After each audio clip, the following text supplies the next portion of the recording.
Adultery is unfortunately far too common in marriages today. Way too common. No matter what you called it, adultery, an affair, infidelity, being cheated on, the pain is real. The scars are deep. The wounds are bloody. It is a terrible thing. But is healing from infidelity possible? Most marriage can be salvaged if both spouses are willing to work on it. In this video, I will share with you some of the things that you can do to rebuild trust in a marriage after infidelity. I also want to caution you, if you or your spouse is a serial cheater, this advice is not going to work for you. You need to seek serious help. You need to deal with the deep scars and wounds and history that allows you to constantly keep on cheating in your relationship, in your marriage. Let's have this conversation. Hey guys, welcome back to our channel. If you are new, I am Dorian and this is Not Easily Broken. The purpose of this channel is to inspire, to add value, to transform your life, your marriage, and your relationship through the content that we share. If this is the type of content that interests you, then please consider subscribing to our channel. Let's get right into it. In marriages, most couples don't imagine they will ever have to use these words. My husband is cheating on me. My wife is having an affair. Whether you are a newlywed or you've been married for many years, adultery is one of the most difficult experiences someone can have. You might be wondering or asking these questions. How can this be? How can this happen to me? How can I forgive my spouse? How can I trust my spouse again? What will happen to my marriage? What should I do? Now, if you're struggling with questions like these, know that there is hope. You don't have to go through this alone. In most cases, your emotions is all over the place. You want to kill your spouse for what they did to you. Some of you even want to do the same thing back to them, which is a big mistake because you're giving up your power to demand and negotiate exactly what happened next in the relationship. Some of you are wondering if you can ever get past this to love your spouse again. The truth is there is no easy answer to these questions. No one knows for sure what they will do. You must be patient and take time to work through all the emotions and the trauma that comes with dealing with infidelity. So the question then is, what causes a couple to have an affair? Well, the truth be told, some couples have an affair for no apparent reason. It's just a habit that they had a long time before they get married. And then there are those that have been good in the relationship and there are certain detachment in the relationship, the need to feel wanted, the need to feel loved. There is a distance between you and your spouse, and the distance between you and your spouse put the relationship in a very vulnerable position, and in many cases, it allows your spouse to start looking outside of the relationship for love, for affection, for attention. But here's the thing though, having an affair is rarely about sex. An affair happens in response to feeling loneliness, to feeling neglect, to feeling empty, to feeling abandoned. An affair is the result of a search for fulfillment and attachment needs. But because it is dishonest, because it can only lead to hurt, it can never be the answer to replenish what you consider is missing in your relationship, what you consider is missing in the marriage. And guys, please, this is the key. An affair is not the answer. I'm going to say it again. An affair is not the answer. As we all know, when negative feelings overwhelm us, rational thinking often take a backseat in the decision-making process. Affairs do happen.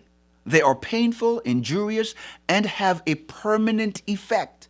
Listen, not because you say you're sorry doesn't mean the pain go away. Not because your wife or your husband decide to work on the marriage or to salvage the marriage or to continue to build the relationship, to build the marriage. It doesn't mean that the pain and the scars are not there. It means that they get to a place that they learn how to deal with it. They suppresses it. They put it in a place that it doesn't hurt them anymore.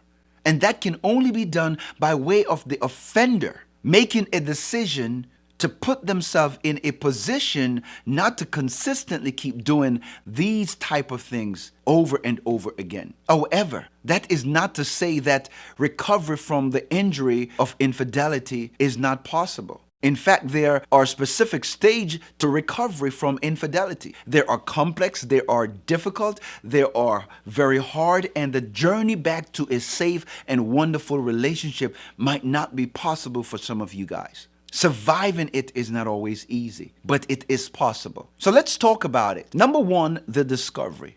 Whether it comes from a form of admission or accidental discovery, now the affair is in the open. It is not a secret anymore. Your secret is out. There is no longer an opportunity for denial. The problem is now hitting you smack in the face, and the two of you now have to make a conscious decision what you're going to do next.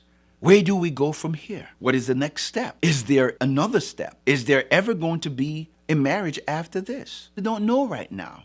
That's why you can't rely on your emotions.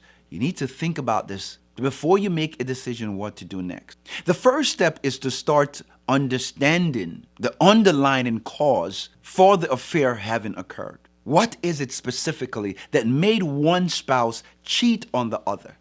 What was the partner feeling that made them turn to another for fulfillment? This can be very difficult, and it can be very tough for the offended, the injured partner to hear. But once the fundamental dialogue begins, the flaws in the relationship becomes exposed. The next step to recovery may be managed through basic structure, basic advice and learning and dealing with the issue and seeking the proper help to get you through it. Number two, the grief. As in the case of the loss of a loved one, a period of grieving must be allowed to take place for the loss of the relationship as it used to be. In other words, you're not starting over. You're not continuing where you left off. You are going to learn to love again. If you can get through it, you're going to learn to accept your partner for who they are and what you're willing to do to move forward. Intense period of anger must be given time to burn off, to let pain come through. Let the pain, the scars, the hurt come through. Wave of depression eventually leave a gap of fatigue through which the next stage of acceptance can be entered. In other words, it's going to take some time. It's going to take some time to work through it. The grieving stage involves a terrible sense of displacement, but it is also a stage of realization. Not only has the affair been exposed, but the flaws in the relationship emerge in a more defined way, and now that it's being defined, it can now be treated. A diagnosis, so to speak, point way to a proper prescription.